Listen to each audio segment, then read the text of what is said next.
Welcome to four sides TV.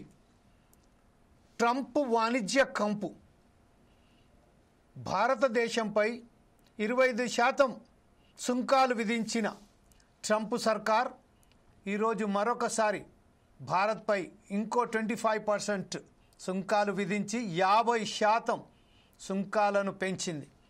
తద్వారా ఇప్పుడు ప్రస్తుతం ఏదైతే చూస్తుందో ప్రపంచవ్యాప్తంగా ఏ చమురు సంస్థలకు సంబంధించింది మనం కొనుగోలు రష్యా నుంచి వెళ్ళి యుక్రెయిన్ రష్యా మధ్య యుద్ధం జరుగుతున్న సమయంలోనే రష్యాకు ఆర్థిక సాయం అందించడానికే భారత్ ప్రయత్నం చేస్తుంది. అందుకోసమే అక్కడి నుంచి వెళ్ళి వస్తున్న చమురును ఈరోజు భారత్ కొనుగోలు చేస్తుంది. తద్వారా ఆ రష్యాకు సంబంధించింది యుద్ధంలో ఇంకా కొంచెం రష్యాకు ఆర్థికంగా బలోపేతం చేయడానికే భారతదేశం ప్రభుత్వం ప్రయత్నం చేస్తున్నదని ఓ కథనాలు చెప్పి ఈరోజు ట్రంప్ సర్కార్ భారత్పై 50% సుంకాలు విధించింది. దీంతో ఉలిక్కిపడ్డ భారత్ లేదు, ఎట్టి పరిస్థితుల్లో మా రైతులకు సంబంధించింది, మా వాణిజ్యానికి సంబంధించింది, ఎప్పుడైతే మాకు సబ్సిడీలో ఆయిల్ దొరుకుతుందో ఆ ఆయిల్కు సంబంధించి ఖచ్చితంగా రష్యాతోనే మేము కొనుగోలు చేస్తాము. మీరు ఏమి చేసినప్పటికీ ఖచ్చితంగా మేము రష్యాతోనే మేము కొనుగోలు కొనసాగిస్తామని చెప్తున్నారు. ఇదే విషయంలో మనం ఒకసారి చూసినట్టయితే యుద్ధానికన్నా ముందు 0.2% కొనుగోలు రష్యా నుండి మనం కొనుగోలు చేస్తున్న చమురును ఈరోజు మనం 35 నుండి 40% రష్యా మీదే ఆధారపడి ఉన్నాం. రష్యా చమురునే మనం కొనుగోలు చేస్తున్నాం. ఇది తట్టుకోని ట్రంప్ సర్కార్ ఈరోజు మన మీద సుంకాలు విధిస్తూ మన మీద ఆర్థికంగా బలోపేతం ఒక పెత్తనాన్ని కొనసాగించే ప్రయత్నం చేస్తుంది. ఇందులో ఈరోజు ఈ విషయంపై పూర్తిగా చర్చించడానికి విశ్లేషించడానికి ప్రముఖ విశ్లేషకులు ఈరోజు ఫోర్ సైడ్స్ టీవీ వేదికగా ట్రంప్ వాణిజ్య కంపు కార్యక్రమంలో పాల్గొనడానికి సిద్ధంగా ఉన్నారు. అందులో ప్రధానంగా ఈరోజు నైనాల గోవర్ధన్ గారు సామాజిక విశ్లేషకులు, అలాగే డాక్టర్ డి పాపారావు గారు సిఏ ఆర్థిక నిపుణులు, అలాగే డాక్టర్ కేశవులు గారు ఆర్థిక నిపుణులు ఆర్థిక విశ్లేషకులు, అలాగే హనుమాన్లు గారు సిఏ ఆర్థిక నిపుణులు కూడా మరికొద్దిసేపట్లోనే మనతోని మొదలైపోతారు. ఫస్ట్ మనం ఒకసారి అయితే పాపారావు గారి దగ్గరికి వెళ్దాం. పాపారావు గారు ప్రస్తుతం ఏదైతే ఉన్నదో గతంలో అనేక సార్లు చట్టాలు పెట్టుకుని తిరిగిన భారత్ సర్కార్ ఈరోజు అమెరికాను ధిక్కార స్వరని వారికి ఉపయోగిస్తూ ఈరోజు మీరు ఏమి చెప్పినప్పటికీ మేము ఖచ్చితంగా రష్యాతోనే చమురు కొనసాగిస్తామని చెప్తున్నారు. దీని వెనకాల అంతర్యం ఏమిటి, దీని అంతటికి కారణాలేంటి, మీరు ఎలా విశ్లేషిస్తారు దీన్ని?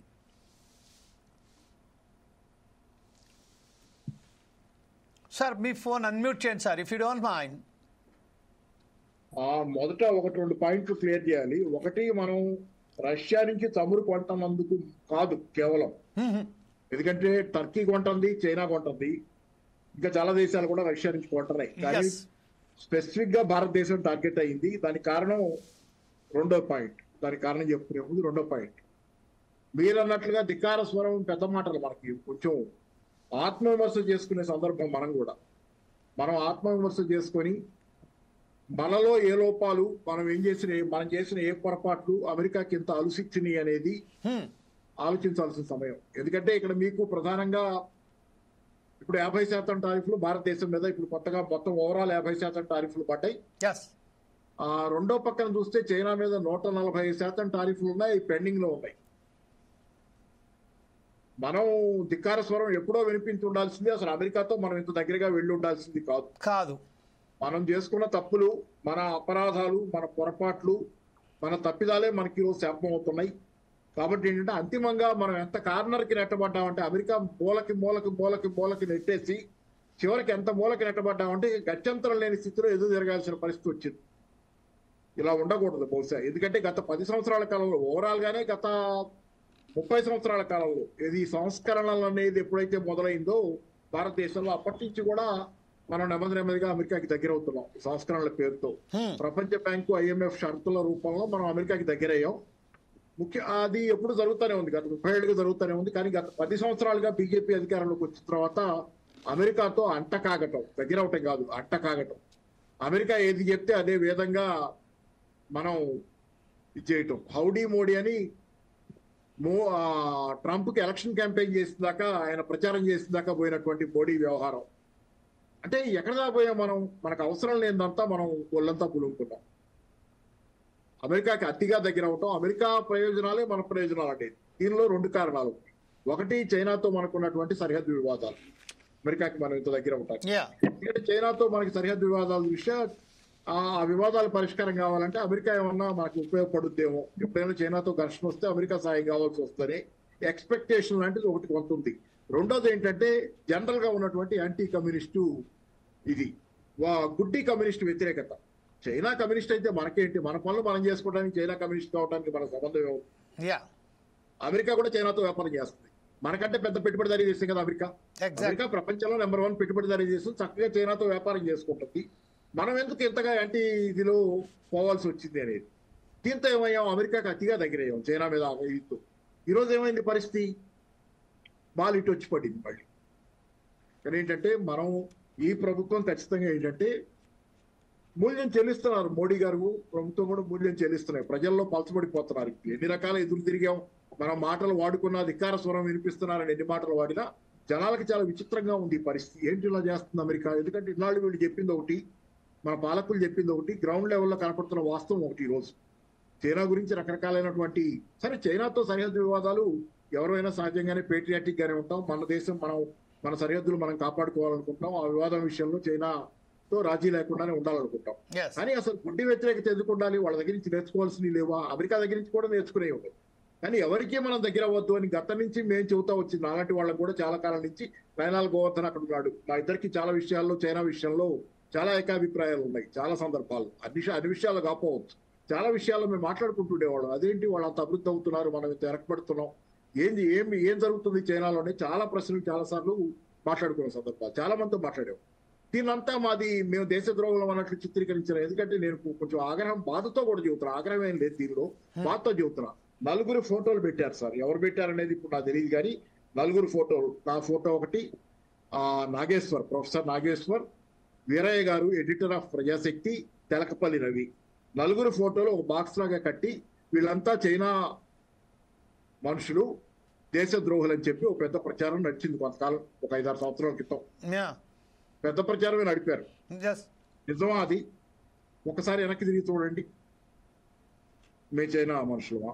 మేము ఎవరి దగ్గర డబ్బులు తీసుకుంటున్నాం? ఇక్కడే మేము పోయే టీవీ ప్రోగ్రాంలోనే మా డబ్బులు తీసుకుంటాం జాతకట్టల్లా. మేము పోయే టీవీ ప్రోగ్రాంలో చాలా మంది సలహా ఇస్తుంటారు, డబ్బులు అడుగు, డబ్బులు తీసుకో, అందరి దగ్గర ఊరికే ఎందుకు పోతావు.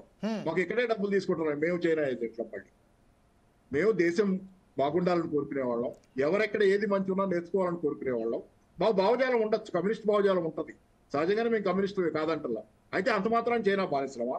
చైనా జాతీయవాదం ఎలా ఉందో మాకు కూడా భారత జాతీయవాదం అలాగే ఉంది. కానీ మంచి చెడు ఉన్నాయి మాకు. ఎవరి దగ్గర ఏం నేర్చుకోవాలనేది ఈ దేశ ప్రయోజనాలు అంతిమంగా మాకు ముఖ్యం అనుకున్నాం.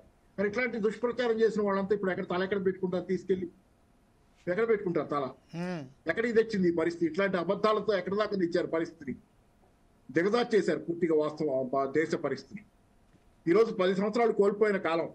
అమెరికా నెంబర్ 1 ట్రేడ్ భాగస్వామి, ఈ రోజు వ్యాపార భాగస్వామి. ఎట్లాంటి వ్యాపార భాగస్వామితో చెడిన తర్వాత సంబంధాలు, మన పరిస్థితి ఏంటి రేపు పొద్దున? కాబట్టి తప్పుల్ని వేగంగా దిద్దుకోవాలి. మేము చెప్పేది ఇప్పుడు కూడా ఏదో నిందించడానికి చెప్పటల్లా, ఎవరిని నిందించడానికో కోపంతో చెప్పటల్లా. ఈ తప్పుల్ని దిద్దుకుందాం. దేశం బాగుండాలంటే ఈ తప్పుల్ని దిద్దుకుందాం, వేగంగా దిద్దుకుందాం. జరిగింది ఏదో జరిగిపోయింది, వేగంగా లోపాలని, తప్పుల్ని దిద్దుకుందాం. దేశాభివృద్ధి కోసం మనం ఏం చేయగలం, ఎవరితో ప్రయాణం చేస్తే మనం బాగుంటాం, నిజమైన మిత్రులు ఎవరు మనం అనేది ఒకసారి జాగ్రత్తగా మళ్ళీ రివ్యూ చేసుకుని ముందుకెళ్దాం అనేది నేను చెబుతున్నాను. ఏంటంటే ఈ రోజు చైనా గ్లోబల్ టైమ్స్ పత్రిక దగ్గర నుంచి చైనా పత్రిక చాలా కూడా ఈ రోజు చైనా నాయకులు కూడా చాలా మంది మనకు అనుకూలంగా మాట్లాడుతున్నారు. మనకు అనుకూలంగా ఇవాళ వాళ్ళు మాట్లాడుతున్నారు. మరి ట్రంప్ రెండో పక్కన రష్యా పుట్టింది. రష్యా మాట్లాడితే ఆశ్చర్యం ఏం లేదు, ఎందుకంటే రష్యా దగ్గర నుంచి కొనద్దు అంటున్నాం కాబట్టి వాళ్ళు మనకు అనుకూలంగా మాట్లాడతారని అనుకోవచ్చు. కానీ చైనా ఈ రోజు దీంతో అసలు ఈ వివాదంలో లేదని. కానీ వాళ్ళు కూడా మనకు అనుకూలంగా వచ్చి భారతదేశం ఇలా అన్యాయం అని మాట్లాడుతున్నది. గ్లోబల్ టైమ్స్ పత్రిక మంచి ఆర్టికల్ రాసింది దీని మీద. కానీ ఏంటంటే ఎవరు నిజమైన మిత్రులు, ఎవరు ఈ దేశాన్ని బాగుండాలని కోరుకుంటున్నారు, ఎవరు మన నిజమైన మిత్రులు, ఎవరు మనతో జెన్యూన్ గా గివ్ అండ్ టేక్ చేయాలనుకుంటున్నారు, ఎవరు మనల్ని కబ్జా చేయాలనుకుంటున్నారు. ఇంతకాలం మనం ఏకపక్షంగా అమెరికాకి ఇస్తా పోతే మా ఇంటికి వస్తే ఏమి ఇస్తావు, మీ ఇంటికి వస్తే ఏమి ఇస్తావు, మా ఇంటికి వస్తే ఏం తెస్తావు, ఇది అమెరికా ధోరణి. వాళ్ళ ఇంటికి పోతే మనం ఇవ్వాలి, మన ఇంటికి వస్తే కూడా మనమే ఇవ్వాలి. ఏకపక్షంగా భారతదేశాన్ని కొల్లగొట్టడానికి ప్రయత్నం చేసి వాళ్ళ దగ్గర ఉన్న ఆయుధాలన్నీ మనకు కట్టబెట్టి వాళ్ళ దగ్గర ఉన్న ఆయులు మనకు అమ్ముకోవడానికి, వాళ్ళ దగ్గర ఏమీ లేదు, ఉత్పత్తి ఏమీ లేదు, అమెరికాలో ఉత్పత్తే లేదు, ఉత్పత్తి రంగమే లేదు. ఆఖరికి కోవిడ్ వస్తే మాస్కులు కూడా లేవు వాళ్ళ దగ్గర. అట్లాంటి అమెరికా మనతో వ్యాపారం చేస్తుంటే ఏమమ్ముద్ది మనకి? అమ్మటానికి వాడి దగ్గర ఏమైనా ఉండాలి కదా, ఏమమ్ముతాడు మనకి? వాడు మన దగ్గర మనల్ని కొనమంటాడు. ఏం కొనాలి? కుప్పలుగా ఆయుధాలు కొనాలి. సార్ అది కేరం ఇది ఒకసారి మనం ఒకసారి నయనాల గోవర్ధన్ గారి దగ్గర వెళ్దాం. ప్రస్తుతం ఏదైతే పాపారావు గారు ఎంతో ఆవేదన చెప్పారు, గత కొన్ని సంవత్సరాల క్రితమే ఎప్పుడైతే ప్రిడిక్షన్ చేశారో అప్పుడు దేశద్రోహులుగా చిత్రీకరించి వారికి తిలకపల్లి రవి గారికి అలాగే ప్రొఫెసర్ నాగేశ్వరరావు గారికి చిత్రపటాలకు సంబంధించిన దేశద్రోహులని చిత్రీకరించారు. కానీ ఈరోజు అదే సమాజం ఈరోజు ఆ ప్రిడిక్షన్స్ మాత్రమే కొనసాగిస్తున్నట్టుగా మన పాపారావు గారు చెప్పారు. ఎంత ఆవేదనకు గురవుతున్నారో, ఈరోజు ఎంత వారికి సంబంధించిన దేశభక్తిని ఎలా చాటుకున్నారో మనం ప్రజలు ఒకసారి గమనిస్తూనే ఉన్నారు. ఈ విషయంపై నానాల గోవర్ధన్ గారు, మీరు కూడా గతంలో చాలా మార్లు చైనాకు సంబంధించిన ప్రతి విషయంలో కళ్ళగట్టినట్టుగా విషయం చెప్పారు. చైనా ఎలా తీరు ఉన్నది, అమెరికా దాన్ని ఎలా వ్యతిరేకిస్తుంది, భారత ప్రభుత్వం ఎందుకు అమెరికా దగ్గర కాళ్ళు ఎందుకు బోడౌన్ అయిపోతుందని చాలాసార్లు చెప్పారు.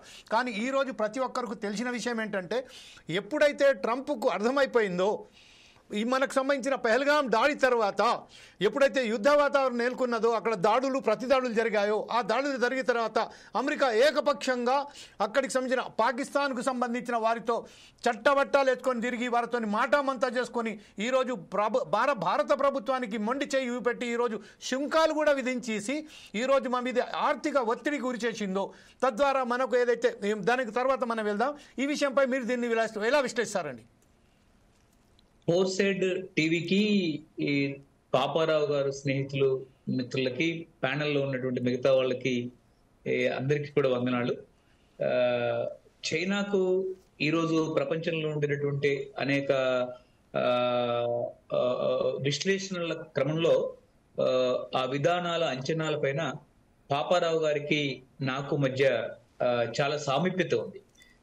ముఖ్యంగా చైనాకు సంబంధించినటువంటి 49 లిబరేషన్, అక్కడ విప్లవం తర్వాత అది కొనసాగుతున్నటువంటి తీరు, ఇటీవల కాలంలో అక్కడ చైనా కమ్యూనిస్ట్ పార్టీ ప్రభుత్వం చేపడుతున్నటువంటి విధానాలపైన కూడా చాలా క్రిటికల్ గా మేము ఒక వైఖరితో ఉన్నాం. ముఖ్యంగా భారత్ కి సంబంధించినటువంటి విషయాలు కనుక చూస్తే, పాపారావు గారు అన్నట్టు ఆర్థిక విధానం, నూతన ఆర్థిక విధానాలు, WTO ఘాట్ ఎప్పుడైతే వచ్చిందో దాని తర్వాత మన భారత పాలక వర్గాల విధానాలు చాలా మార్పు వచ్చేసింది. ఈ మార్పుల క్రమంలో ముఖ్యంగా జాతీయ పార్టీలన్నీ కూడా అమెరికా వైపు, పశ్చిమ ఐరోపా వైపు ఒరిగిపోవడం ఎక్కువగా ఉంది. ముఖ్యంగా మోడీ ప్రభుత్వం గత 11 ఏళ్ల క్రితం ఎప్పుడైతే వచ్చిందో, ఈ ప్రభుత్వం ఒక రైట్ వింగ్ ప్రభుత్వంగా అమెరికాకి ఈ ఫారెన్ పాలసీని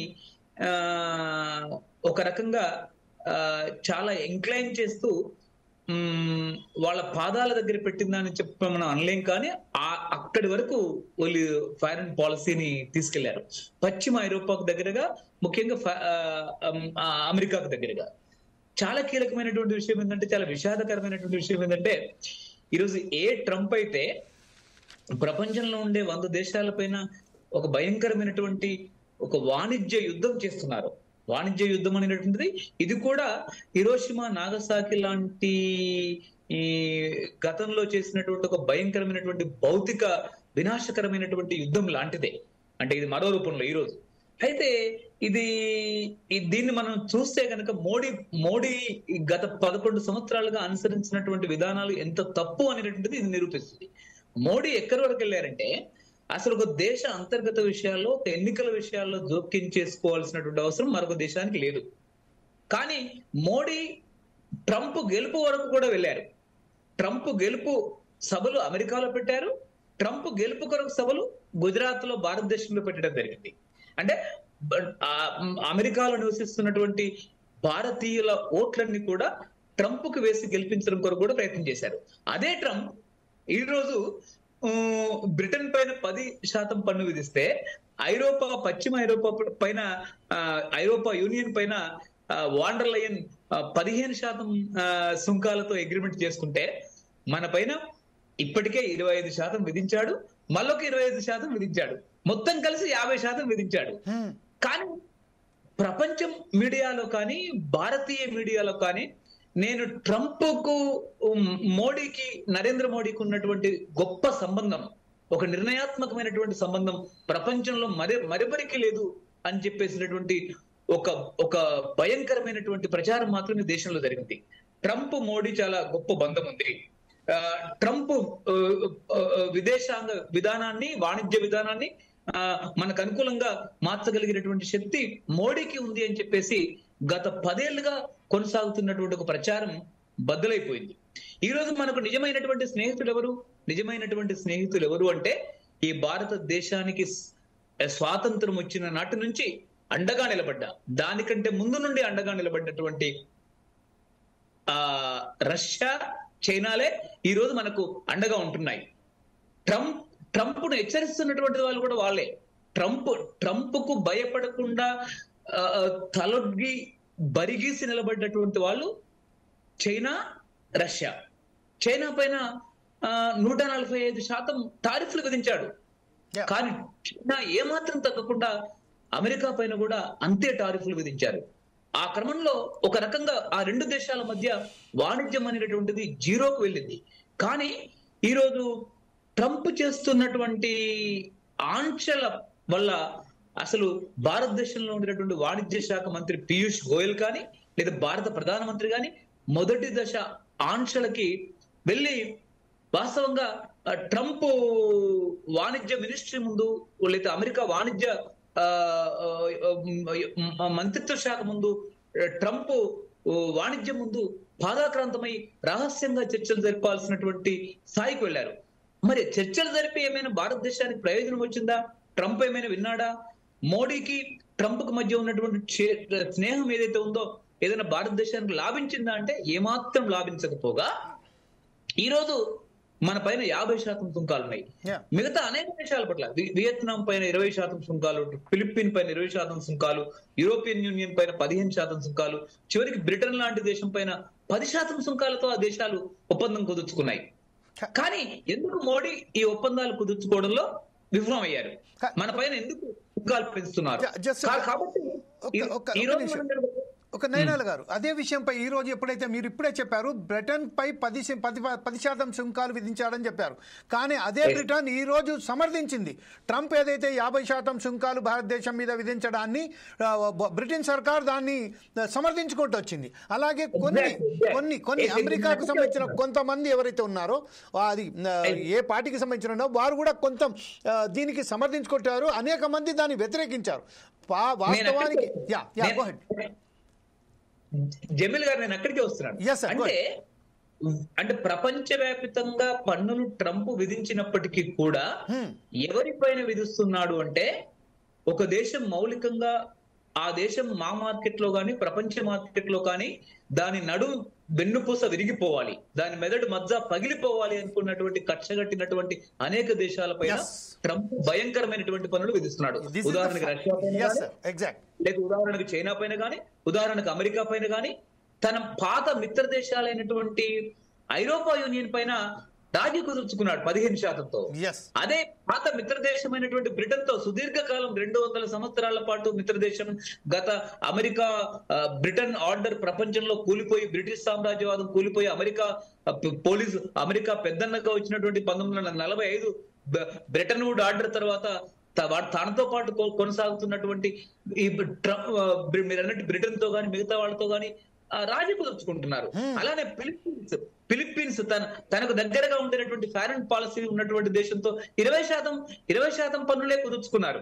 ఈ విధంగా మొత్తంగా కనుక చూస్తే మన ఫారెన్ పాలసీ ఈ రోజును మళ్ళీ మనం మెటామార్ఫిక్ గా మార్చుకోవాలి. మెటామార్ఫిక్ గా అంటే మనం ఏ విధంగానైతే గొంగలి పురుగు నుంచి సీతాకోక చిలుక లాగా మన విదేశాంగ విధానాన్ని మనం క్లియర్ గా ఈ రోజు పూర్తి స్థాయిలో మార్చుకొని రష్యా చైనాతో ఇంకో కీలకమైన విషయం జమీల్ గారు, ఈ రోజు గత 50 సంవత్సరాలుగా, ముఖ్యంగా గత 11 సంవత్సరాలుగా మన ఫారిన్ పాలసీ అమెరికాకు దగ్గరగా, పశ్చిమ ఐరోపాకు దగ్గరగా వెళ్తున్నప్పటికీ పశ్చిమ ఐరోపా నుంచి గాని అమెరికా నుంచి గాని ఒక్క ఆధునిక పరిశ్రమ మన దగ్గరికి రాలే.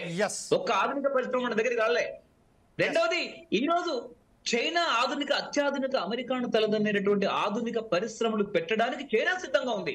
ఈరోజు ఐరోపా కంటే, ఈరోజు నార్త్ అమెరికా కంటే, ఈరోజు పశ్చిమ ఐరోపా కంటే, జపాన్ కంటే, సౌత్ కొరియా కంటే కూడా చైనా అనేక రకాల ఇండస్ట్రీలో, ఇది ఎలక్ట్రిక్ వెహికల్స్ లో, ఎలక్ట్రానిక్ వెహికల్స్ లో, లేదా మిగతా మినరల్ డైరెక్ట్స్ లో కానీ, లేకపోతే హైడ్రల్ పవర్ ఫ్యాక్టరీలో కానీ, లేకపోతే ఇంకా అనేక ప్రాసెసింగ్ లో దాదాపు చైనా అనేక దేశాలను దాటిపోయింది. ఈ రోజు వ్యవసాయ ఇండస్ట్రీ ఆటోమేషన్ లో కూడా ఈరోజు మన వ్యవసాయ రంగం కానీ, మన మిగతా అన్ని రంగాలు కానీ విపరీతమైన సంక్షోభాన్ని ఎదుర్కొంటున్నాయి. కాబట్టి మన ట్రేడ్ ని అమెరికాకి, పశ్చిమ ఐరోపాకి కాకుండా సౌత్ అమెరికాకి, ఆఫ్రికాకి, ఆసియా ఖండంలో సౌత్ ఈస్ట్ ఏషియాకి, చైనాకి, రష్యాకి మరల్చి మన వాణిజ్యాన్ని, మన పరిశ్రమని కాపాడుకోవడానికి ప్రయత్నించాలి. చైనాతో పూర్తి స్ట్రాటజిక్ అండర్స్టాండింగ్ లోకి వచ్చి పీపుల్ సెంట్రిక్ అంటే గతంలో కొనసాగించినటువంటి ఈ పెట్టుబడిదారి అనుకూల విధానాలు, ఇది మన వాణిజ్యాన్ని, మన ఆర్థిక విధానాలని ఈ దేశంలో మధ్యతరగతి, ఎగువ మధ్యతరగతి, దాంతో పాటు అత్యంత సామాన్య వర్గం, కార్మిక వర్గం, రైతాంగాన్ని నడ్డి విరిచే విధంగా WTO నుంచి, GATT నుంచి ఈ రోజు వరకు ఆర్థిక విధానాలు కొనసాగినాయి. మన దేశంలో అలాంటి మన్మోహన్ సింగ్ తీసుకొచ్చినటువంటి ఆర్థిక విధానాలు, పివి నరసింహరావు తీసుకొచ్చినటువంటి ఆర్థిక విధానాలు కొన్నింటిలో మెరుగైనటువంటి ఫలితాలు వచ్చినప్పటికీ కూడా మరికొన్నింటిలో వ్యవసాయ రంగంలో కానీ, రీటైల్ షాప్స్ రంగంలో కానీ, అనేక రంగాల్లో ఈ రోజు ఒక దుర్మార్గమైనటువంటి ఫలితాన్ని తీసుకొచ్చేసి ఆ రంగాలన్నింటినీ నాశనం చేసి వాటిని పేదరికంలో తీసుకొచ్చాయి. డెంగ్ సియాఓపింగ్ చైనాలో తీసుకొచ్చినటువంటి సంస్కరణలు ఆ దేశంలో 90 కోట్ల పేదరికాన్ని తుడిచిపెట్టేసి వాళ్ళందరినీ కూడా ఎగువ మధ్య తరగతి స్థాయికి తీసుకెళ్ళింది. అదే విషయం ఏంటంటే చైనా ఎంత పురోగతి చెందింది అది కాకుండా ఈ రోజు ఆ సుంకాలు అనేది మన ఆర్థిక వ్యవస్థపై ఎంత వరకు ప్రభావం చూపుతున్నాయి, ఇందులో మనం ఎంత వరకు నష్టపోతున్నాం అనే విషయంపైనే మనం చర్చించుకుంటే బాగుంటుంది. ఇప్పుడు ప్రస్తుతం ఒకసారి మనం కేశవ్ గారి దగ్గర వెళ్దాం. కేశవ్ గారు, ఎప్పుడైతే మనం చూసినట్టయితే ఈరోజు రొయ్యలు, ఆర్గానిక్ కెమికల్స్కు సంబంధించిన మెషినరీ, జ్యువెలరీ, దీని మీద కాటన్ లాంటి ఈ ఎగుమతులపై 70%, 50 నుంచి 70% వరకు దీని మీద ఈ ప్రభావం చూపే మనకు అవకాశాలు కనపడుతున్నాయి. అలాగే ఎప్పుడైతే మనం చూస్తాం స్టీల్, కాపర్ అలాంటివి ఏదైతే ఉన్నాయో, ఆటోమోటివ్కి సంబంధించిన ఈ విడిభాగాలు ఉంటాయో దాని మీద 30 నుంచి 40% వరకు మనకు దీని మీద ప్రభావం చూపే అవసరం ఉన్నాయి. దీన్ని అరికట్టడానికి మనం ప్రత్యామ్నాయంగా, మన మిత్రులు చెప్పినట్టు ఇప్పుడు ప్రత్యామ్నాయ శక్తిగా మనం ఇప్పటిదాకా ఎంచుకోలేదు, కానీ ఇప్పుడు ఆ ఆవశ్యకత అవపడదు. కాబట్టి ఈ విషయంపై మీరేమంటారండి కేశవులు గారు? పెద్దలందరికీ నమస్కారం. ముఖ్యంగా పాపారావు గారు ఒక దేశభక్తి ఉన్న వ్యక్తి, అతని గురించి ఆ మధ్యలో రావడం నిజంగా చాలా బాధాకరము. ప్రభుత్వాలు అలా ప్రవర్తించడం కూడా చాలా వరకు తప్పు. ఒక ప్రొఫెసర్ గా తెలంగాణ ఉద్యమంలో అనితరమైన పాత్ర పోషించిన వ్యక్తి. ఒక నిమిషం, మనకు తెలియదు ఎవరు చేశారా క్యాంపెయిన్, ప్రభుత్వాలను మనం చెప్పలేము, ఎవరో చేశారా క్యాంపెయిన్, మనం ఇక దాన్ని ఊహించుకోవాలి. ఏమైనా తప్పు సార్ మన దగ్గర. మనకు ఇక విషయానికి వస్తే మనం చాలా మాట్లాడుతున్నాం మన విదేశాంగ విధానం. నిజమే, ఒక మానసిక వైద్యునిగా ఏం చెప్తున్నానంటే, మన మోదీ గారికి ట్రంప్ ఇద్దరు సేమ్ దగ్గర పర్సనాలిటీస్ ఉంటాయండి. ఒక రకంగా చూస్తే ఇద్దరికి అహంభావం, నేనే గొప్ప, నేనే కరెక్ట్, నా నిర్ణయమే తప్పు కాదు, నా నిర్ణయమే ఫైనల్ అనే ఒక నార్సిస్టిక్ పర్సనాలిటీలో వీళ్ళు, ఒక మానసిక ప్రవర్తనలో వీళ్ళు ఉంటారు. ఏదంటే వాళ్ళ ప్రవర్తన చూడండి, వాళ్ళ బిహేవియర్ చూడండి, వాళ్ళ అనుకరణ చూడండి, ఏది చూసినా డామినేట్ వాళ్ళదే కరెక్ట్. సో ఇది ఏమవుతుందంటే ఇది వాళ్ళకే కాకుండా ఇది సమాజానికి కూడా నష్టం అవుతుంది. అమెరికా ఫస్ట్ అని చెప్పుకునే ఆ ట్రంప్ గురించి మన మోడీ గారికి తెలియకపోవడం నిజంగా బాధాకరం. ఎందుకంటే ట్రంప్ అనేది ఒక బిజినెస్ మ్యాన్. ఆ బిజినెస్ మ్యాన్ కు ఆ బిజినెస్ లక్షణాలు ఉంటాయి తప్ప ఆ పొలిటికల్ ఆస్పెక్ట్ అనేది తను ఎప్పుడు చూడలేదు. తనకి ఏ రకంగానైనా బెనిఫిట్ కావాలి, అది ఏ రకంగానైనా నేను అమెరికా అధ్యక్షుడిని కావాలనుకున్నాడు. మొదటిసారి ఓడిపోయినప్పుడు అతని ప్రవర్తన ఎలా ఉందో తెలుసు కదా, అనుమానాస్పదంగా నన్ను ఓడించారు, నన్ను జడ్జిలు ఇలా చేశారు, నన్ను ఇలా చేశారు, అన్ని అనేక రకాల విపరీతమైన ధోరణులు, విపరీతమైన ప్రవర్తనలు ఉంటాయి. ఓ క్షణంలో ఇది కరెక్ట్ అంటాడు, గంట లోపల ఇది తప్పు అనే ప్రవర్తన ఉన్న వ్యక్తి వల్ల మన దేశానికి లాభం కంటే నష్టం ఎక్కువ జరిగింది. విచిత్రం ఏంటంటే ఎన్నికలలో వీళ్ళకు లాభం కావాలని ఇక్కడ పెద్ద మీటింగ్ పెట్టుకోవడం, అక్కడికి వెళ్ళి అక్కడ మీటింగ్ పెట్టుకోవడం, భారతీయుల ఓట్లతోటే ఈ రోజు ట్రంప్ గారు గెలిచాడనడంలో సందేహమే లేదు. సో ఆ కృతజ్ఞతా భావం అనేది ఈ బిజినెస్ లాంటి ఈ మూర్ఖులకు అనేది ఖచ్చితంగా ఉండదు. అది మన తప్పే. ఖచ్చితంగా విదేశాంగ విధానంలో మార్పు అనేది ఖచ్చితంగా ఉండాలి. ఇక విషయాలకు వస్తే మనం చాలా అనుకుంటున్నాం అమెరికా 50% టారిఫ్ వేస్తే ఏమో అయిపోతుందని నేనైతే అనుకోవట్లేదు. దానివల్ల తాత్కాలికంగా నష్టాలు ఉంటేమో, స్టీల్ అయినా చమురైనా మిగతా విషయాలు చూసుకపోతే మనం ఇక్కడ నాకంటే ఒక ఎకనమిస్ట్ కాకపోయినా నాకు ఒక కామన్ మ్యాన్ గా మనకు జిఎస్టీ ఎంత వస్తుందండి? విపరీతంగా పెరిగిపోయింది గతంతో పోల్చితే. ఎవ్రీ మంత్ లక్షలకు పోతుంది.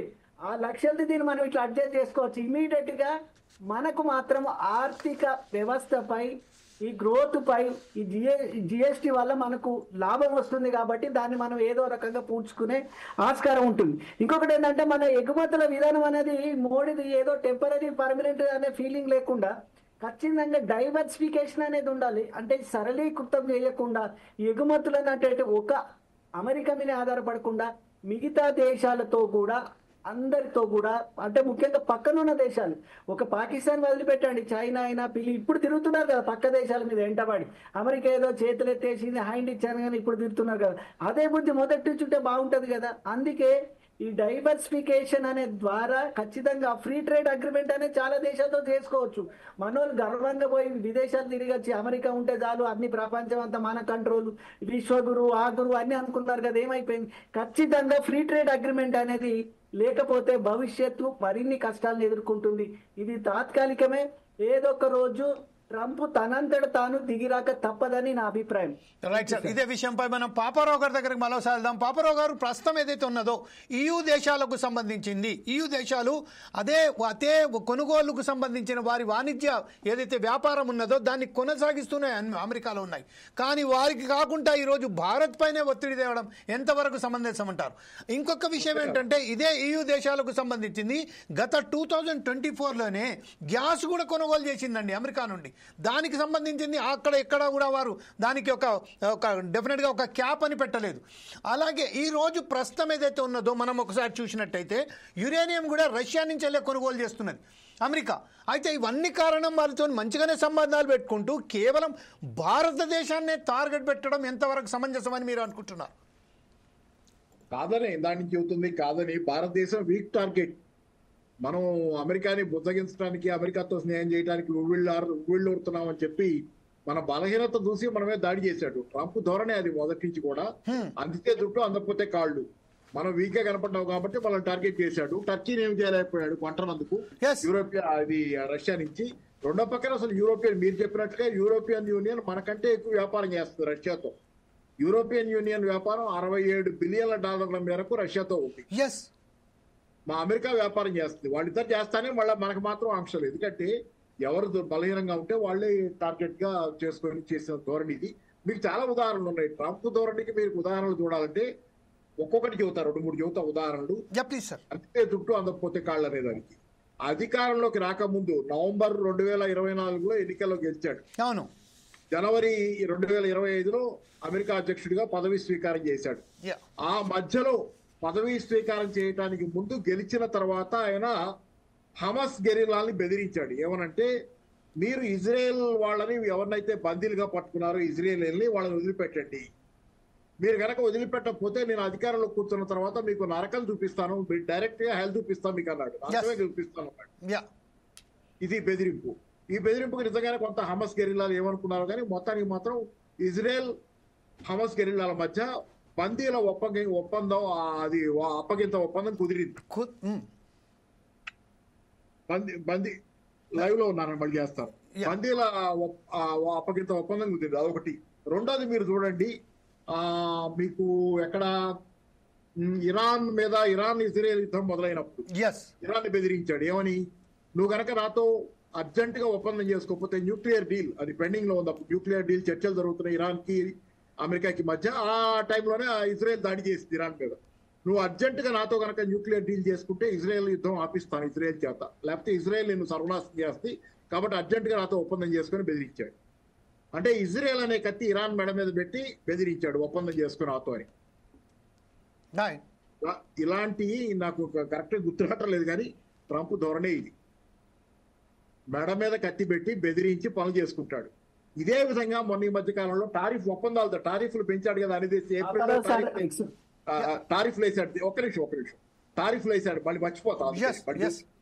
టారిఫ్లు వేసాడు దేశాలన్నిటి మీద, టారిఫ్లు వేసి బెదిరించాడు. ఆ టైంలో గొడవ యూరోపియన్ యూనియన్ చర్చలకు వెళ్ళింది, ఒప్పందం కుదిరింది. అమెరికాకి యూరోపియన్ యూనియన్ కు ఒప్పందం కుదిరింది, చర్చలకు వెళ్ళినప్పుడు అమెరికా కూడా మనల్ని ఇప్పుడు ఎలాగైతే బెదిరించాడో ఇప్పుడు మనకి అమెరికాకి చర్చలు జరుగుతున్నాయి ఏది బయలాటరల్ ట్రేడ్ అగ్రిమెంట్ కోసం, పరస్పరం ద్వైపాక్షిక వాణిజ్య ఒప్పందం కోసం. ఈ టైంలో మనల్ని బెదిరిస్తున్నాడు చూడండి. ఆ ఒప్పందం కుదరాల్సిన టైంలో చర్చలు జరుగుతున్నప్పుడు బెదిరిస్తున్నాడు. టార్గెట్ పెట్టుకొని పోతున్నాడేమో అనిపిస్తుంది. ఆ ఒప్పందం మనం కుదుర్చుకోవాలి, ఇప్పుడు భయపడిపోయి టక్టకా ఒప్పందం మీద సంతకాలు పెట్టాలి. యూరోపియన్ యూనియన్ పెట్టింది అలా. జరిగింది ఏంటంటే యూరోపియన్ యూనియన్ తనకి నష్టం చేసే ఒప్పందం మీద అమెరికాతో సంతకాలు పెట్టింది. యూరోపియన్ యూనియన్ మెడ మీద టారిఫ్ల కత్తి పెట్టి ఆ చర్చల్లో ఒత్తిడి తెచ్చి చర్చల్లో సంతకాలు పెట్టించేసుకున్నాడు. యూరోపియన్ యూనియన్ వాళ్ళు ఇరుక్కుపోయి బయటికి ఎలా రావాలో తెలియని పరిస్థితిలో ఉన్నారు. ఆ ఒప్పందం వాళ్ళకి వ్యతిరేకంగా, వాళ్ళు సంతకాలు పెట్టిన ఒప్పందం వాళ్ళకి నష్టం చేస్తుంది. భారతదేశంతో కూడా అదే గేమ్ ఆడుతున్నాడు. ఇది ట్రంప్ ధోరణి, మెడ మీద కత్తి పెట్టి బెదిరించి ఆ భయంలో ఉండగా రెండో మనిషి తనకు కావాల్సింది సాధించుకోవటం. రైట్ సార్, ఇదే విషయంపై ఇంకోసారి బాపారావు గారు, ప్రస్తుతం ఏదైతే ఉన్నదో యూరోపా దేశాలకు సంబంధించిన అది నుంచి ఈ రోజు ఏదైతే మధ్య ఏషియా దేశాలు అంటే మనకు అరబ్ దేశాలకు సంబంధించింది కూడా నిన్న పుతిన్ గారు ఎక్కడైతే ఉన్నారో అబుదాబి చీఫ్ ఎవరైతే ఉన్నారో యుఐ ప్రెసిడెంట్ వారితోని కలవడం జరిగింది. ఈరోజు జయశంకర్ గారు రష్యాకు సంబంధించిన ఒక కార్యక్రమాన్ని కూడా పెట్టుకున్నారు. ఇదే నేపథ్యంలో నిన్న మనకు సంబంధించిన అజిత్ డోవల్ ఎవరైతే ఉన్నారో అక్కడ వెళ్ళి మాట్లాడడం జరిగింది. ఇవన్నీ చూస్తుంటే ఈరోజు రష్యా, చైనా, బ్రాజిల్, ఇండియా ఒక బ్రహ్మాండమైన కూటమిగా ఏర్పడే అవకాశాలు కూడా కనబడుతున్నాయి. ఇది ఒక మంచి సంకేతమైనప్పటికీ ఈరోజు ప్రపంచవ్యాప్తంగా అమెరికాకు వ్యతిరేకంగా పవనాలు కనిపిస్తున్నాయి. ఈ నేపథ్యంలో ఒక గట్టిగా అమెరికా అందరు ఏకమైతే అమెరికాకు సంబంధించి మనం తలదించే విధంగా వెళ్ళవచ్చని అనుకుంటున్నామా? ఖచ్చితంగా సార్, ఇప్పుడు ఇది మంచి పరిణామం. ఎందుకంటే నిన్నటిదాకా బ్రిక్స్ లో మనం ఉన్నాం, కానీ మనకేంటంటే మన సందేహాలు మనకున్నాయి. చైనాకి అనుకూలంగా బ్రిక్స్ కనుక హైజాక్ అయ్యేటట్లయితే కనుక మనకి నష్టం జరుగుద్దేమో అనే భయాలతో మనం ఉన్నాము. దాంతో ఏంటంటే అమెరికా చైనా మధ్య బ్యాలెన్స్ లాగా మనం బ్రిక్స్ లో ప్రత్యామ్నాయ కరెన్సీ కూడా ప్రయత్నాలు జరిగినాయి. డాలర్ కి వ్యతిరేకంగా ఇంకో కరెన్సీ తేవాలని ప్రత్యామ్నాయం. దాని విషయంలో మనకి రిజర్వేషన్స్ ఉన్నాయి నిన్నటి దాకా. వద్దు, మనం అలా పోవద్దు, డాలర్ ని మనం వ్యతిరేకించొద్దు అనే ధోరణిలో ఉన్నాం బ్రిక్స్ లో. మనం అంటే బ్రిక్స్ లో రష్యా, చైనా ఒకలాగా ఉన్నాయి, మనం ఒకలాగా ఉన్నాం. కానీ వాళ్ళ అన్ని పోతాయి, విభేదాలన్నీ పోతాయి. అమెరికా, చైనా, రష్యాల్ని ఇండియా, చైనా, రష్యాని ఇప్పుడు ట్రంప్ దగ్గర చేస్తున్నాడు. అనివార్యంగా ఇప్పుడు ఇవన్నీ జరిగిన తర్వాత ఇక వెనక్కి పోవటం లేదు. ఎందుకంటే ఈ రోజు మోడీ గారు ఒక్కళ్ళ నిర్ణయం మీద కూడా లేదు, దేశం అంతా గాయపడి ఉంది. ఇప్పుడు ట్రంప్ చేష్టల వల్ల భారతదేశం మొత్తం ఇబ్బంది పడుతుంది, భారతదేశం మొత్తం ఆగ్రహంలో ఉంది. ఇప్పుడు మోడీ గారు వెనక్కెళ్ళగలిగిన పరిస్థితి కాదు ఇది. ఇది ఒకటే కాదు కదా, H1 వీసాల విషయంలో మనతో ఏం చేశాడు, ఎన్ని చేశాడు, వీసాల విషయంలో భారతీయుల్ని తిరిగి సంఖ్యలేసి పంపించాడు కదా. ఇవన్నీ అందరికీ గుర్తున్నాయి, అందరికీ కోపంగానే ఉంది ఈ ట్రంప్ చేస్తున్న పనులు. అమెరికా అవకాశవాదాన్ని అందరూ చూస్తున్నారు కాబట్టి ఇప్పుడు ఒకళ్ళు నిర్ణయించుకుంటే కాదు. కాబట్టి అంటే బ్రిక్స్ అనేది ఈ రోజు ప్రత్యామ్నాయ కూటమిగా మల్టీలేటరల్ ప్రపంచం కోరుతున్నాం అండి. ఎవరో ఏకద్రోహంగా చైనా మళ్ళీ సూపర్ పవర్ అవ్వాలని ఎవరు అంటల్లా. అమెరికా ఏకపక్షంగా ఒకడే సూపర్ పవర్ గా ఉండి ప్రపంచం మీద పెత్తనం వద్దు, బహుళ ధ్రువాలు ఉండాలి. చాలా మంది ఒక డెమోక్రటిక్ ప్రపంచం కావాలి, దేశాల మధ్య సంబంధాలు ఇచ్చిపుచ్చుకునే ధోరణితో ప్రజాస్వామ్యయుతంగా ఉండాలి అంటే ఒకళ్ళే పెత్తందారు ఉండకూడదు. ఇది దానికోసం ఏంటంటే బ్రిక్స్ అనేది అట్లాంటిది కూటమి. దానిలో బ్రెజిల్ పవర్స్ ఉన్నాయి. బ్రెజిల్ ఒక శక్తివంతమైన దేశం, రష్యా ఒక శక్తివంతమైన దేశం, చైనా ఒక శక్తివంతమైన దేశం, భారతదేశం ఒక శక్తివంతమైన దేశం, ఇంకా రేపు పొద్దున సౌత్ ఆఫ్రికా కలిస్తే. అంటే బహుళ ధ్రువ ప్రపంచం కావాలి. ఎక్కడైతే ఎవరి మీద పెత్తనం చేయారో అలాంటి ప్రపంచం కావాలి ఈరోజు. రైట్ సార్, ఇదే విషయంపై నయనాల గారి దగ్గరికి మరొకసారి వెళ్దాం. నయనాల్ గారు, ప్రస్తుతం ఏదైతే మన పాపారావు గారు చాలా క్లియర్గా చెప్పారు, అనేక దేశాలు ఎవరైతే ఉన్నారో అమెరికా వ్యతిరేక పవనాలు ఏదైతే ఉన్నారో దానికి ఒకసారిగా మనం చూసినట్టయితే ఖచ్చితంగా అమెరికా తలవంచక తప్పదు అని చెప్తున్నా. అయితే ప్రస్తుతం మనం చూసినట్టయితే ఏ శత్రు దేశం అయితే ఉన్నదో పాకిస్తాన్కు సంబంధించి మనం చెప్పినట్టయితే ఈరోజు అదే పాకిస్తాన్ వారు ఒక్కసారిగా చట్టాబట్టాలు వేసుకొని తిరిగి వారి ఇంట్లో వాళ్ళు డిన్నర్ చేయడం, వారికి మాట్లాడి చేయడం, అలాగే అనేక $బిలియన్ అనేక $1 ట్రిలియన్ వాళ్ళకి సహాయం, ఆర్థికంగా సహాయం కూడా అందించడం, ఆర్థికంగా పూర్తిగా నాశనం అయిపోయిన పాకిస్తాన్కు సంబంధించిన ఈరోజు మరొకసారి ఆర్థికంగా సహాయపడి వారిని మరొకసారి ఈరోజు చచ్చిపోతున్న పామును కూడా ఈరోజు బతికించినట్టు అయిపోయింది. తద్వారా మనం ఒకసారి చూస్తున్నాం సిపెక్కు సంబంధించిన కూడా నిన్న ఒక ఒప్పందం జరిగిందండి ఆఫ్ఘనిస్తాన్కు సంబంధించింది చైనాతోని. ఇటు చైనాతోని కూడా మంచిగా బ్రహ్మాండంగా సంబంధాలు పెట్టుకుంటున్నారు వారు, అలాగే అమెరికా పోయి వాళ్ళ చేతిలో కుడుతుంది. దీని అంతరం ఏమిటండి అసలు? Sir, can you unmute your mobile sir please if you don't. మన విదేశాంగ విధానం ఏదైతే ఉందో అమెరికాకి దగ్గరగా, బ్రిక్స్ కి, చైనాకి దూరంగా, అమెరికా ప్రత్యామ్నాయ ప్రపంచానికి దూరంగా మోడీ వచ్చినటువంటి కాలం నుంచి కొనసాగుతుంది. ముఖ్యంగా ఇటీవల వచ్చినటువంటి గత 4-5 ఏళ్ల క్రితం ఏర్పడినటువంటి quad, Australia, Bharat, Japan, America, ఈ 4 దేశాలు కలిసి క్వాడ్ అనేటటువంటిది ఒకటి ఏర్పాటు చేసేసి ఇందులో చైనాకి, రష్యాకి వ్యతిరేకంగా మనం నిలబడేటటువంటి దానిలో భారత్ కీలక పాత్ర పోషించింది. కానీ ఈ రోజు చాలా విచిత్రమైనటువంటి వైఖరి ఏంటంటే తను మద్దతు పలికినటువంటి ట్రంపే తనకు మోడీకి, భారతదేశానికి వ్యతిరేకంగా భారతదేశ వాణిజ్యాన్ని, భారతదేశ ఉత్పత్తులని, భారతదేశ శ్రమని, దాని ఫలితంగా వస్తున్నటువంటి ఆదాయాన్ని కూడా, ప్రయోజనాల్ని కూడా నాశనం చేసే స్థాయికి తన సొంత ప్రయోజనం రీత్యా దిగజారాడు. కాబట్టి ఈ నేపథ్యంలో అటు జపాన్ కానీ లేకపోతే ఆస్ట్రేలియా కానీ ట్రంప్ నుంచి పక్కకు జరిగారు చాలా కీలకంగా, చైనాకు దగ్గరైపోతున్నారు. ముఖ్యంగా ఆస్ట్రేలియా, ఆల్బనీస్ అయితే చైనాకు దగ్గరగా చాలా ఒప్పందాలు చేసుకున్నారు ఇటీవల, మొన్ననే చైనా పర్యటించి.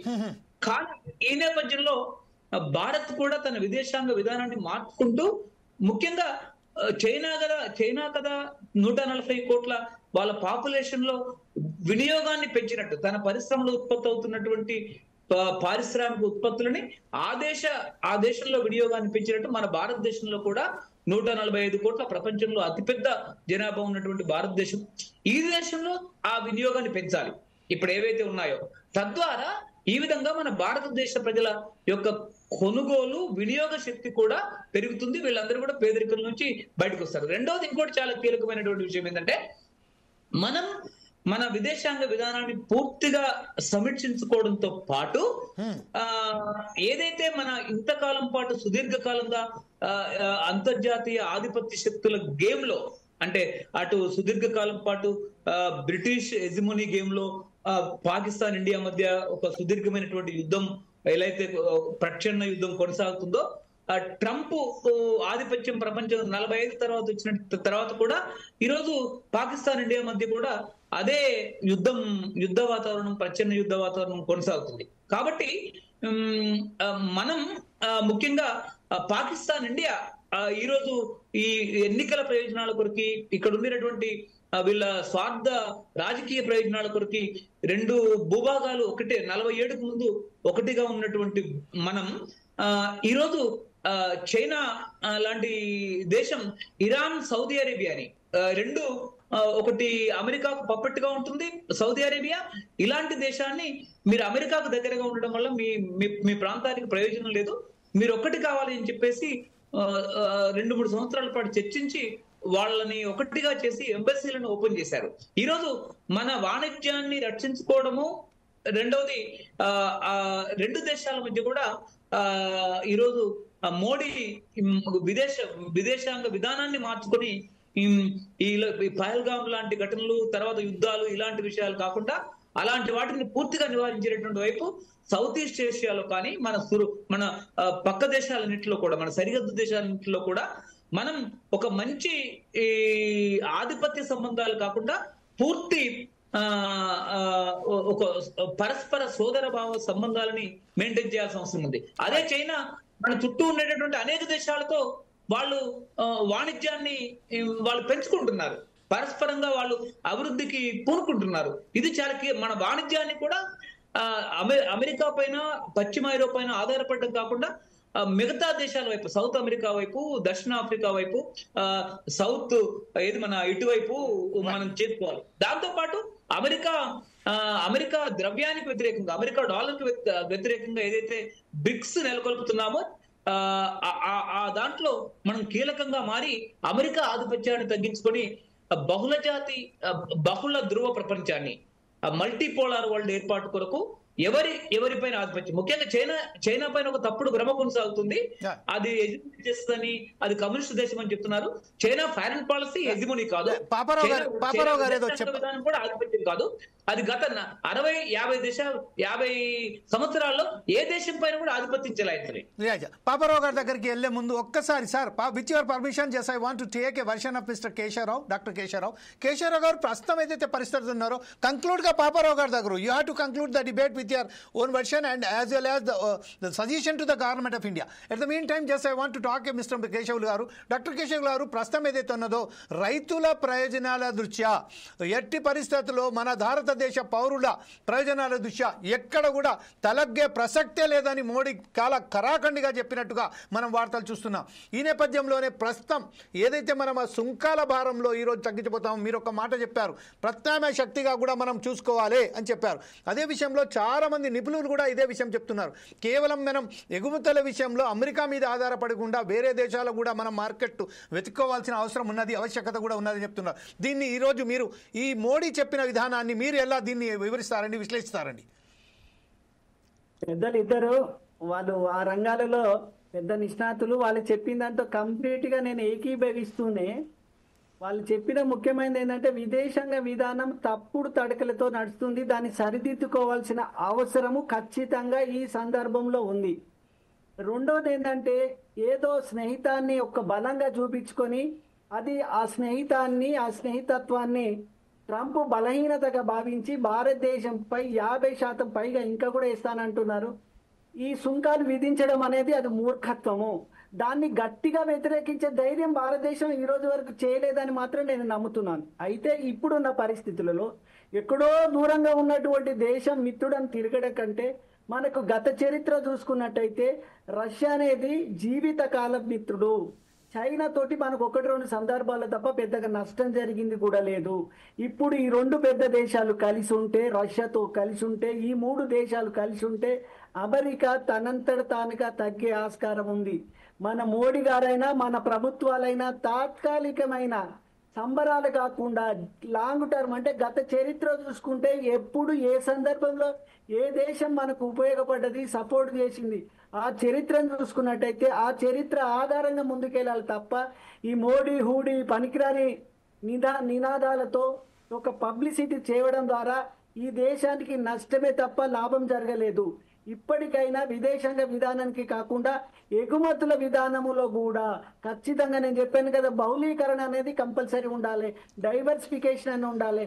పక్క దేశాలతో చిన్న దేశాలతో కూడా ఫ్రీ ట్రేడ్ అగ్రిమెంట్ అనేది డెవలప్ చేసుకున్నట్టయితే తప్ప ఈ దేశానికి ముందు చూపు లేదు. ట్రంప్ అనేది ఒక పర్సనాలిటీ ట్రేట్, ఒక మానసిక ప్రవర్తన ఉన్న వ్యక్తి. 60 నుంచి 70 మంది పైగా మానసిక వైద్య నిపుణులు, సైకాలజిస్టులు ఇతను ఒక డిజార్డర్తో బాధపడుతున్నారని చెప్పారు. అయితే అమెరికన్ సైకాట్రీ అసోసియేషన్ వాళ్ళు ఒక వ్యక్తిని వ్యక్తిగతంగా పరిశీలించకుండా మనం ఒక జబ్బును డిక్లేర్ చేయడము మాకైనా ఎవరికైనా చట్టరీత్యా నైతికత కాదు. అందుకే అటువంటి వ్యక్తిని నమ్మడం మంచిది కాదు. గతంలో చూసుకున్నట్టయితే ఖచ్చితంగా అందరూ అమెరికా అధ్యక్షులు ఒకే రకంగా లేరు. ఇప్పుడు ఇతనిలాగా విపరీతమైన ప్రవర్తన మిగతా వాళ్ళకు లేదు. అంత మాత్రాన అమెరికే మనకు శాశ్వత మిత్రుడు కాదు, శాశ్వత శత్రువు కాదు. ఈ ట్రంప్ ఎక్స్ట్రాడినరీ, వీడు ఎక్స్ట్రీమ్ పర్సనాలిటీ ట్రేట్స్ అని చెప్పొచ్చు, డిజార్డర్ అని చెప్పకూడదు. కాబట్టి అటువంటి వ్యక్తితో ఎలా ఉండాలో తెలియని తత్వంలో మోడీ గారు ఉండడం మాత్రం మన అదృష్టం రాదు, దురదృష్టం అని చెప్పాలి. ఇప్పటికి ముంచిపోయింది ఏం లేదు, దేశానికి నష్టమేం లేదు. రైతులు కార్మికులకు ఖచ్చితంగా ఇబ్బంది ఉంటుంది. రైతుల విషయంలో, కార్మికుల విషయంలో ప్రభుత్వమే ఆదుకోవాలి. మనకు జిఎస్టీ విపరీతమైన డబ్బు వస్తుంది, అది ఎటు పోతుంది, ఏం ఖర్చు పెడుతుందో తెలియట్లేదు. నిజాయితీ ఉంటే ఇప్పటికైనా, నువ్వు ఇన్ని రోజుల నుంచి ఆత్మనిర్భర, భారత్ నిర్భర, ఆ నిర్భర, మేడ్ ఇన్ ఇండియా అంటున్నారు. ఇప్పటికైనా 1-2 కంపెనీలకు మాత్రమే చూడకుండా చిన్న చిన్న కంపెనీలకు, వాళ్ళకు కూడా ఖచ్చితంగా కేవలం ఒక గుజరాత్, ఉత్తర భారతదేశం కాకుండా దేశంలో అన్ని రాష్ట్రాలను సమాన రీతిలో చిన్న కంపెనీలకు కూడా సపోర్ట్ చేస్తే, వాడు అమెరికా గాడు కదా, వాడు తాత భయపట్టించిన ఇండియా భయపడబోదనే ఆలోచనను ప్రజలకు తెలియాలంటే మోడీ గట్టి నిర్ణయం తీసుకుంటే ఖచ్చితంగా అమెరికా తనంతట తాను దిగిరాక తప్పదని నా దృఢ నిశ్చయం. రైట్ సార్, ఇదే విషయంపై ఒకసారి లాస్ట్ కంక్లూడ్ గా మనం పాపారావు గారి దగ్గర వెళ్దాం. పాపారావు గారు, ప్రస్తుతం ఏదైతే ఉన్నదో, ఎప్పుడైతే చైనా విషయంలో వస్తున్నారు, ఆ చైనా విషయానికి సంబంధించింది పార్లమెంట్ లో మనకు సంబంధించిన ఒక నాయకుడు, ప్రధానమైన నాయకుడు ఎప్పుడైతే మాట్లాడారో, ఆ నాయకుడి మాటలకు సంబంధించింది సుప్రీంకోర్టు అతని మీద ఆంక్షలు విధిస్తుంది. అంటే కొంచెం వారికి సంబంధించిన కొన్ని ఏమంటారు, మొట్టికాయలు వేసినట్టుగా మాట్లాడింది. ఒకటే నిమిషం అండి, దాన్ని నేనేమంటున్నానంటే, ఇప్పుడు ప్రస్తుతం ఏదైతే ఈ సమస్య, ఈ విషయంలో ఇంత పెద్ద జరుగుతున్న సమయంలోనే ఈ రోజు ప్రస్తుతం ఇంత దారుణంగా మనతోనే వ్యవహరిస్తున్న అమెరికా పట్ల మనం కనుక ఈరోజు సరైన పద్ధతిలో కఠినంగా మనం వ్యవహరించకపోతే మన ఆర్థికంగా, ఎకనామికల్గా ఎంబార్గోలో దిగిపోతామన్నట్టుగా మనం భావించవచ్చా? దీన్ని లాస్ట్గా మీరేదైతే చెప్పదలుచుకున్నారో అది, దాంతోపాటు దీనికి కూడా సరైన పద్ధతిలో మన ప్రభుత్వాలకు ఎలాంటి సూచనలు, సలహాలు తీసుకున్నారో చెప్పుకుంటూ ముగించండి సార్ ప్లీజ్. అంటే అమెరికాతో సంబంధాలంటే ఇచ్చిపుచ్చుకునే సంబంధాలు ఎవరితోనైనా మనకు అభ్యంతరం ఉండకూడదు. కానీ అమెరికాతో సంబంధాలు అలా లేవు. కేవలం ఏకపక్షంగా అమెరికా తనకేం లాభం, తనకేం కావాలో చెబుతుంది, మనల్ని ఆజ్ఞాపిస్తుంది తనకేం కావాలో. మా దగ్గర మాతో వ్యాపారం పెంచుకోండి అంటే, వ్యాపారం పెంచుకోవటం అంటే ఏంటి? వాళ్ళు మన దగ్గర, మనం వాళ్ళ దగ్గర కొట్టం. కానీ వాళ్ళ లెక్కలో వ్యాపారం పెంచుకోవటం అంటే మనం వాళ్ళ దగ్గర కొట్టం అంతే. వాళ్ళు మన దగ్గర ఏం కొట్టరు, మనతో వ్యాపారం చేయరు, మనం వ్యాపారం చేయనివ్వరు మనల్ని వాళ్ళతో.